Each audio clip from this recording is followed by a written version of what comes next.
Hello, my name is Mike, and today I'm going to share my journey with you.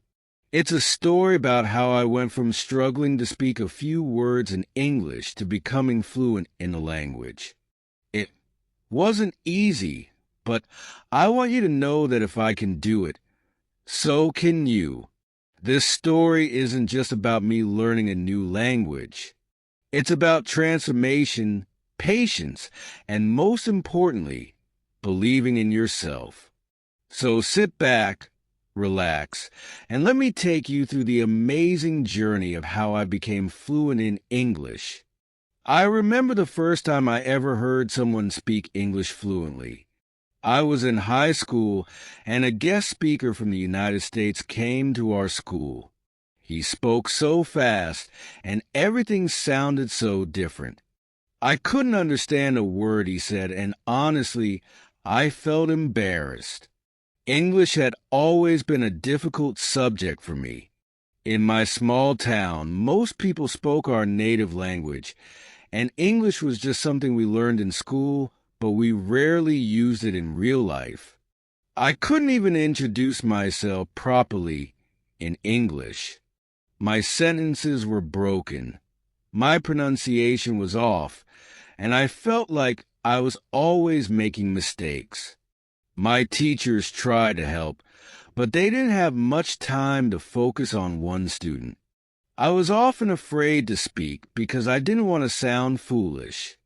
But deep inside, I knew that English was important. I saw people around me who spoke English well, and they seemed to have better job opportunities, better social connections, and more chances to travel. I wanted that for myself too. Step 1. A simple decision to start. One evening, I sat in my room, staring at the English books that had been gathering dust on my desk for years. I asked myself, why can't I speak English? Why can't I be like those people I see on TV who speak so confidently? At that moment, I made a decision. I wasn't going to give up on learning English. I knew it would be a long journey, but I was ready to start. I began with the very basics. I started learning the alphabet again. I went through the sounds of each letter, repeating them over and over. I found a children's book with simple sentences and started reading it aloud. It felt awkward at first. I could barely get the words out without stumbling. But I didn't stop. Every day, I learned a few more words, memorized their meanings, and practiced pronunciation. Step 2.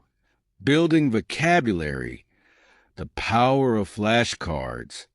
At first, I didn't understand why vocabulary was so important. I thought that learning grammar would be enough. But I quickly realized that without a strong vocabulary, I couldn't express myself clearly. So, I focused on learning new words every day. I started with simple words like house, family, school, and friend. I wrote each word on a flashcard and reviewed them every day. On the back of each card, I wrote the word's meaning in my native language. I carried these flashcards everywhere, in my bag, in my pocket, even in the bathroom. I spent every free moment studying them. Slowly, I began to remember the words. I started combining them into simple sentences. I live in a big house. She is my best friend. It felt like magic. These small sentences started to give me the confidence I needed to keep going. Step 3. Listening and imitating. I soon realized that learning to speak English wasn't just about memorizing words. It was about understanding how people actually spoke in real life. I began listening to English music, watching English movies, and following English speakers on social media. At first, It was really hard to understand what they were saying. They spoke so fast. But I didn't give up. I watched movies with subtitles so I could follow along. I would pause the movie, repeat the lines, and try to copy the way the actors spoke. Sometimes I would rewind the scene just to hear the words again. I practiced speaking along with the characters, trying to match their tone, rhythm, and accent. It felt silly at first, but slowly I started to sound more natural. One of the most important lessons I learned was to listen and imitate. It was like learning a new song. The more I listened, the more I began to understand how words were connected and how sentences flowed. This method helped me speak more smoothly, and my confidence grew with every practice session. Step 4. Reading and writing. As my speaking improved, I knew I needed to work on my reading and writing as well. I started reading newspapers, blogs, and books in English. I picked up simple stories at first, then moved on to more complex material as I became more confident. I made it a habit to read every day. If I didn't understand a word, I would underline it, look it up, and write it down. Writing was another challenge. I wasn't used to writing in English, and my sentences were often short and incorrect. But I pushed myself to write at least one paragraph every day. I wrote about my day, my thoughts, or even my dreams. I didn't worry too much about making mistakes. I just wanted to practice. Over time, my writing became more fluid, and I began to feel more comfortable expressing my ideas in English. Step 5. Talking to people. Now, I had to find ways to practice speaking with real people. I was lucky enough to find an online language exchange partner. We would chat every week, and even though I made many mistakes, I didn't let that stop me. My partner would correct me, and I would listen carefully to improve. Speaking with native speakers, even through video calls, helped me understand the rhythm of natural conversation. I learned phrases that I never would have learned in a textbook. I also started speaking English with my family and friends, even though they didn't speak it fluently. The more I spoke, the more comfortable I became. Step 6. The power of consistency and patience. There were times when I wanted to quit. The progress seemed slow, and I felt frustrated. But I kept reminding myself that every small step I took was making a difference. I had learned to be patient with myself. Language learning is a journey, not a race. Sometimes I didn't feel like studying, but I forced myself to keep going. Even on days when I felt like I wasn't making progress, I knew that all the practice was adding up. I also realized that mistakes were an important part of the process. Every time I made a mistake, I learned something new. I didn't let my errors discourage me. Instead, I used them as learning opportunities. If I mispronounced a word or used the wrong grammar, I corrected myself and moved on. Step 7. Using English in the real world. Eventually, my hard work started to pay off. I found myself speaking English without thinking too much about it.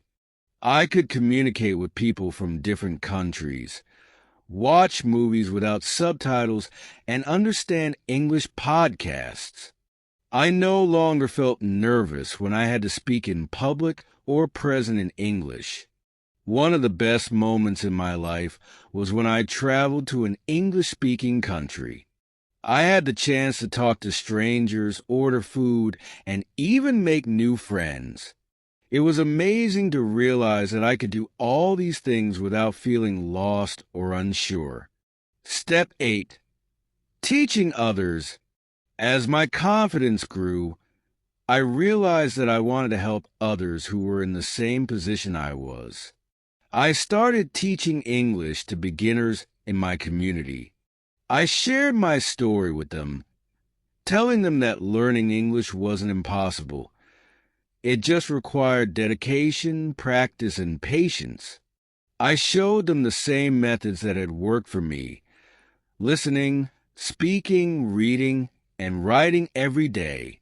Teaching others helped me reinforce my own knowledge and gave me a sense of purpose. It also reminded me of how far I had come. When I saw the progress in my students, I felt proud. Step 9. Becoming fluent. Today, I can confidently say that I am fluent in English. I can speak, read, and write in the language with ease. English has opened up so many opportunities for me. I've traveled the world, made friends from different countries, and built a career that I'm proud of. Learning English was one of the best decisions I ever made, and it has changed my life in ways I never imagined. But my journey doesn't stop here. I continue to learn. I still read books, watch English films, and listen to podcasts. There's always something new to learn, and I am excited for the future. Conclusion: the power of persistence. If you're reading this, I want you to know that you can do it too. You can learn English, no matter where you're starting from. It will take time, effort, and patience, but every step you take brings you closer to your goal. Believe in yourself, stay consistent, and don't be afraid to make mistakes. If I can go from a beginner to fluent in English, so can you. Just remember, your journey is your own, and every small progress counts. This is the story of my journey, but it can be your story too. The path may be long, but every step will take you closer to mastering English. You just have to start.